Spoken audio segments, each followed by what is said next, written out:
Hey there, I've got a fascinating topic to dive into today, one that's sparking some serious controversy in Canada. It's about the proposed West Coast Pipeline, a project that's got many people talking and some First Nations chiefs seriously concerned. So, here's the deal. The Canadian government, led by Prime Minister Mark Carney and Alberta Premier Danielle Smith, have announced plans for a pipeline stretching from Alberta all the way to the coast of British Columbia. This is a big deal, right? But the Union of British Columbia Indian Chiefs is saying, hold up, not so fast. They're calling for a halt to this pipeline advancement, and their reasons are pretty compelling. First and foremost, the chiefs are emphasizing the environmental impact. They believe that expanding the oil industry will only accelerate climate change and increase the frequency of natural disasters.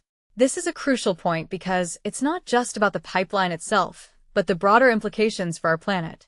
Personally, I think this is a powerful argument, especially given the current climate crisis we're facing.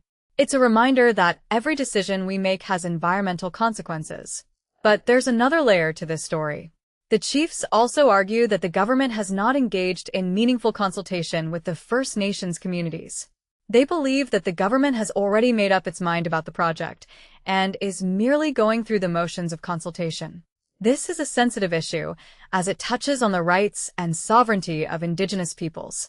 In my opinion, this is a critical aspect of the debate.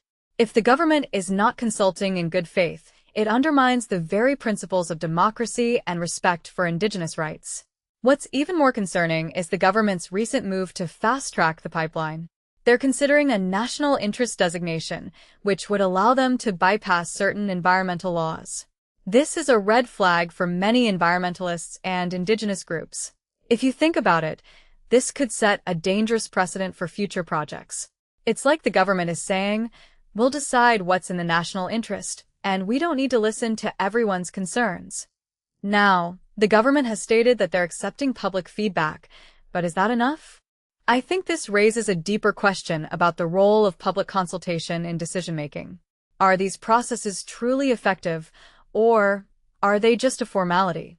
What many people don't realize is that these decisions have long-lasting impacts on communities and the environment.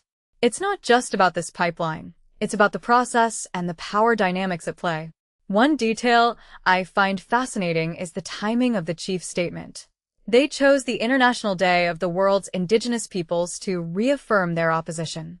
This is a powerful symbolic move, drawing attention to the broader struggle for Indigenous rights and self-determination.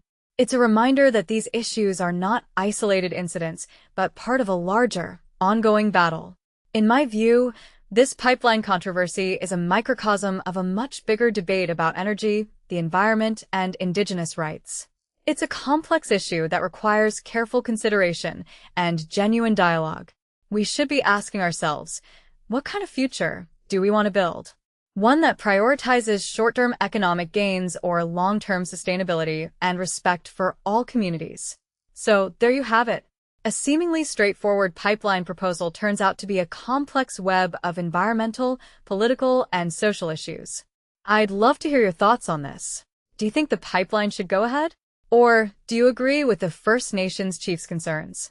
Let's keep the conversation going in the comments below.